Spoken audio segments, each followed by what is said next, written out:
Hey guys, what's up? Welcome back once again to a new video. I'm creating a content after a very long time, but मुझे नहीं कभी लगा था that I will have to create a content on a very sad topic. मैं literally इन सब चीज़ों पे उतना बोलता नहीं हूँ, but आज मैं ये कह सकता हूँ कि we as a society have failed to protect our doctors. Why? Recent incident of RG Kar Medical College.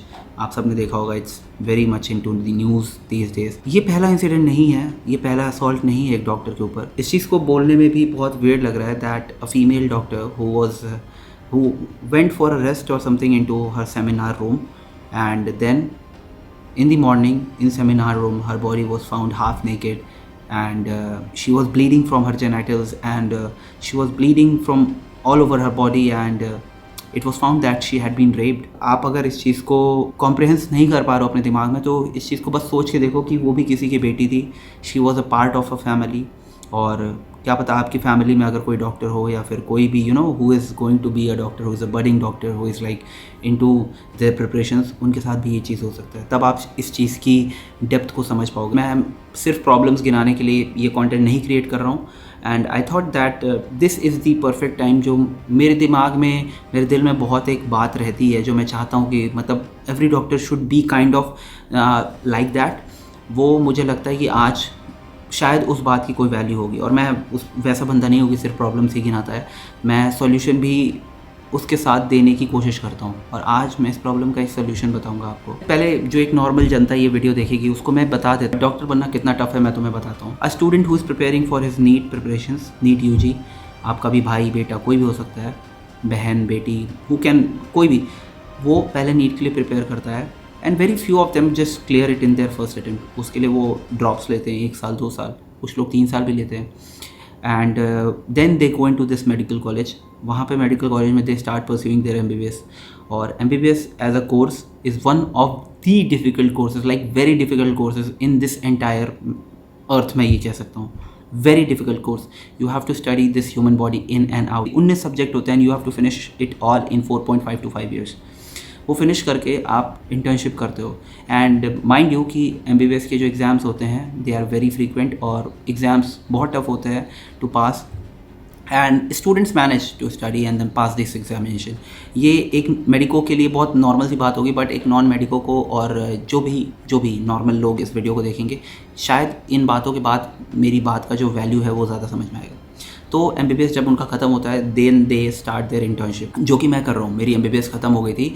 I was not able to clear this exam here in India. उसके बाद मैं बाहर गया, मैंने बाहर से MBBS परस्यू की. उसके बाद आई like wasted 1 year, entire 1 year into this preparation of my licensing exams. और अगर आप इंडिया के सिवा किसी और कंट्री से करके आते हो, then you have to clear this licensing exams, और जो कि बहुत टफ होता है, which is made by the same body जो पोस्ट ग्रेजुएशन के पेपर बनाती है. सो फर्स्ट अटेम्प्ट में मैं 1 नंबर से फेल हो गया, सेकंड में I manage I pass this examination, और उसके बाद I have started this internship. तो अभी मैं अपनी इंटर्नशिप कर रहा हूँ. और अब आपको लग रहा होगा कि मैं एप्रन में क्यों आ गया हूँ. क्योंकि when internship starts, you are a doctor, you are an intern doctor. आपको एक ऐसा बैज मिल जाता है जिधर नाम लिखा होता है डॉक्टर सिद्धार्थ पांडे इंटर्न, और वॉटेवर, मतलब हर कॉलेज का अलग अलग बैच होता है. So you are a doctor.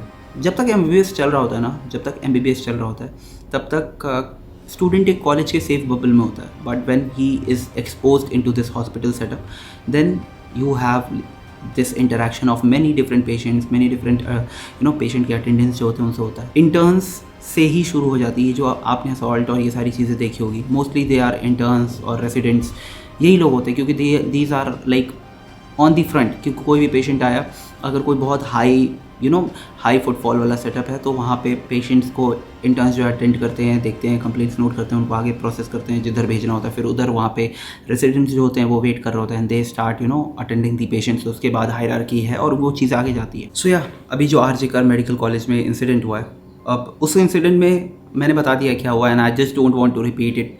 It feels very like bad to me कि मुझे वो चीज़ बोलना पड़ रहा है, and I just don't want to do that. वहाँ पे एक पोस्ट ग्रेजुएट रेसिडेंट के साथ जो भी चीज़ें हुई, you got it. Now the thing is कि ये क्यों हो रहा है, why these things are happening.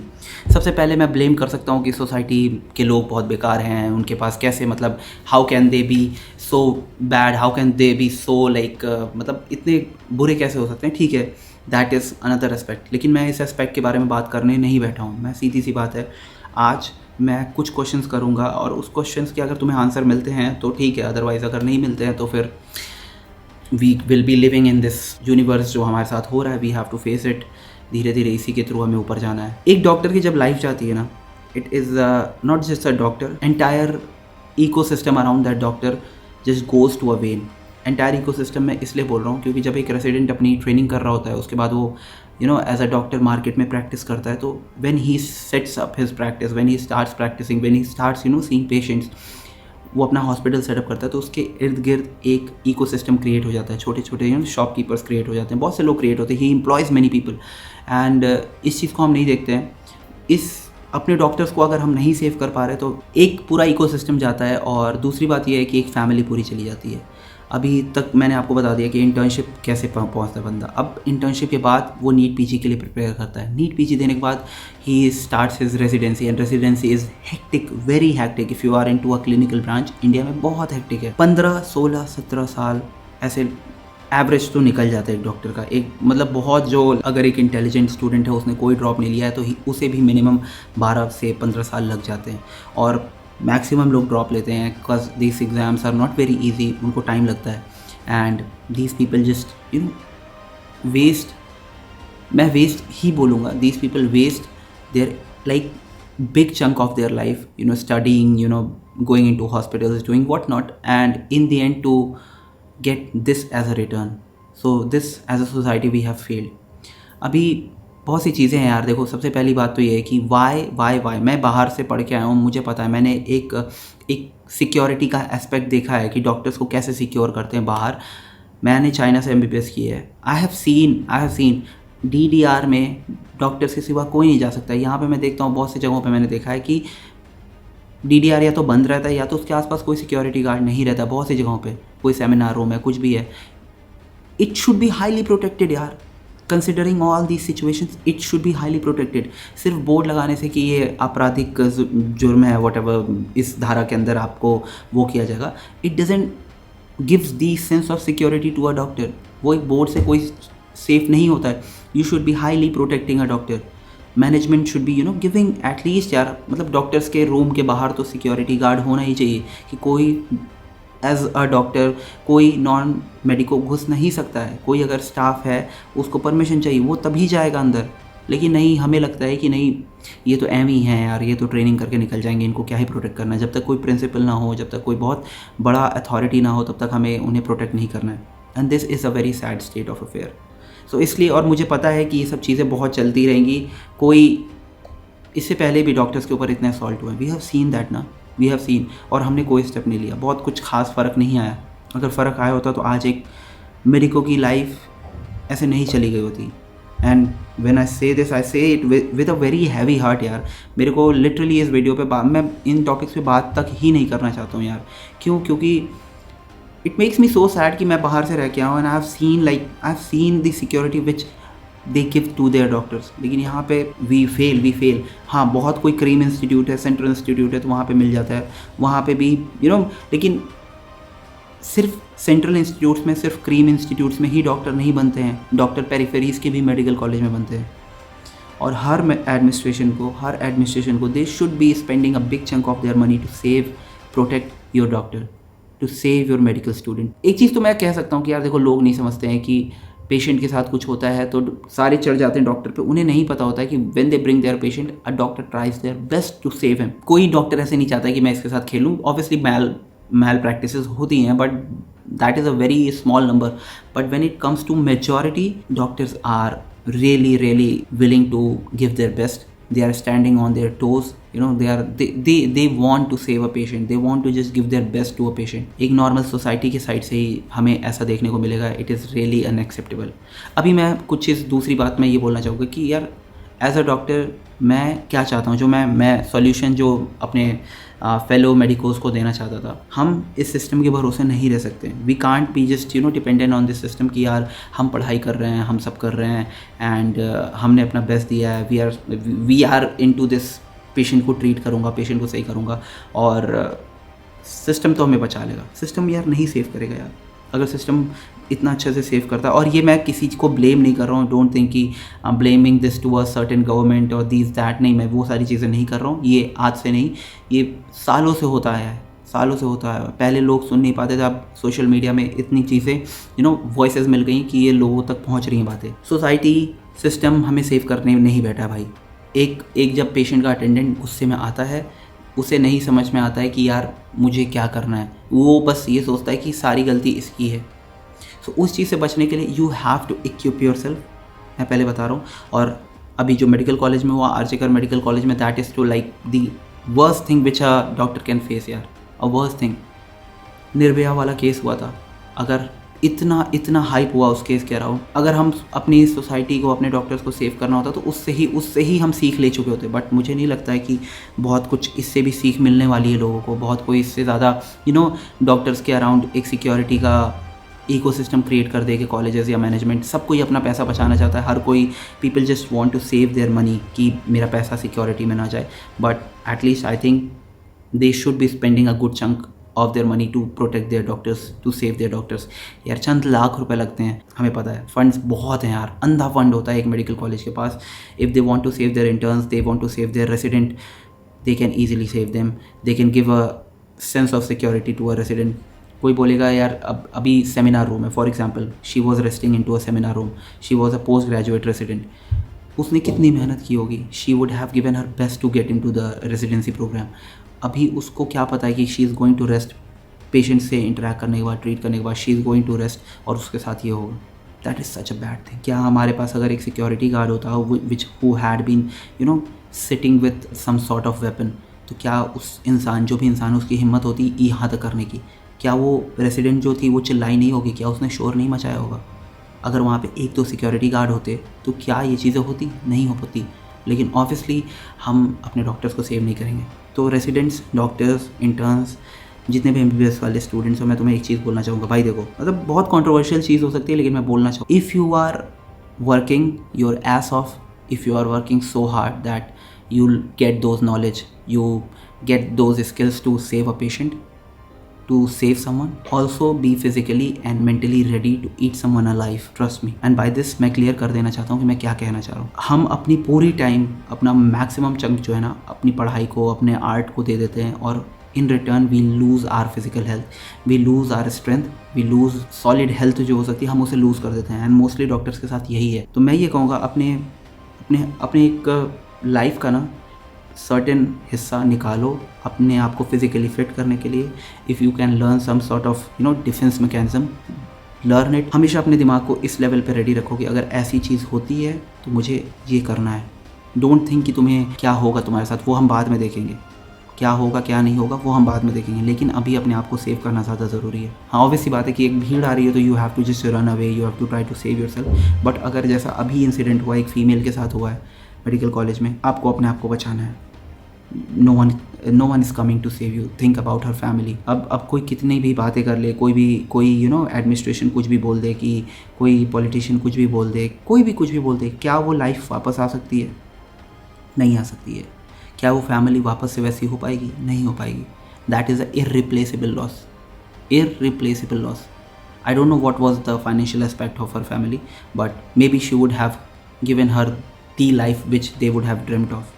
So हमें उन सारी चीज़ों पे भी ध्यान देना है। We have a family of ours, so kind of अपने अंदर एक इतनी स्ट्रेंथ तो बनाओ, if someone tries to assault you, you can defend yourself. हमें सिर्फ बहुत सॉफ्ट माइंडेड और बहुत स्टडी ओरिएंटेड नहीं रहना है एज अ डॉक्टर। आज की सोसाइटी में भाई हमें कुछ नहीं मिल रहा, तो हमें एटलीस्ट इतना तो करना है कि हम फिज़िकली इस लेवल पे हों कि अगर कोई हमारे ऊपर असॉल्ट करने की कोशिश करता है तो हम अपने आप को बचा सकें। This is all I wanted to say. और एक सोसाइटी को भी मैंने बता दिया है इस वीडियो में ही, एक जनरल सोसाइटी जो नॉन मेडिको है, मैंने आपको भी बता दिया यार, एक डॉक्टर बनने में बहुत टाइम लगता है यार। It is really very hard. मैं बता रहा हूँ, मेरी एज 28 है and I have just finish my MBBS। अभी मैं इंटर्नशिप कर रहा हूँ अपनी, और इंटर्नशिप के बाद मैं रेसिडेंसी ज्वाइन करूँगा, PG का पेपर दूंगा, वो भी फर्स्ट अटेम्प्ट में होता है तो अच्छी बात है, otherwise I will have to take a drop. मेरी लाइफ का इतना हिस्सा सिर्फ इसी चीज़ में निकल जाएगा। और मेरे साथ के दोस्त, they have been married, they are enjoying their life with their kids. उनको नहीं डर है कि कोई असॉल्ट करेगा या नहीं करेगा, कि 24/7 उनके दिमाग में वो प्रेशर नहीं है कि मैं कोई ऐसा केस आ जाए कि जिसका बचना नामुमकिन है और he is dead on arrival, और उसके घर वाले सोच लें कि, या फिर उसके अटेंडेंट सोच लें कि इसने ही पेशेंट को मार दिया है और they try to assault you. So बहुत कॉम्प्लेक्सिटीज़ हैं यार, आप नहीं समझोगे, बट मैं रिक्वेस्ट करूँगा जनरल सोसाइटी से, प्लीज़ यार, please please please bring empathy towards your doctors यार। They work their ass off, बहुत बहुत बहुत टफ पढ़ाई करते हैं। अपनी रेसिडेंसी, आप अगर किसी रेसिडेंट को देख रहे हो किसी बड़े कॉलेज में, तो trust me, he is already overworked, he is already over stressed. हमारा सिस्टम ही ऐसा है कि एक रेसिडेंट को बहुत काम करना पड़ता है।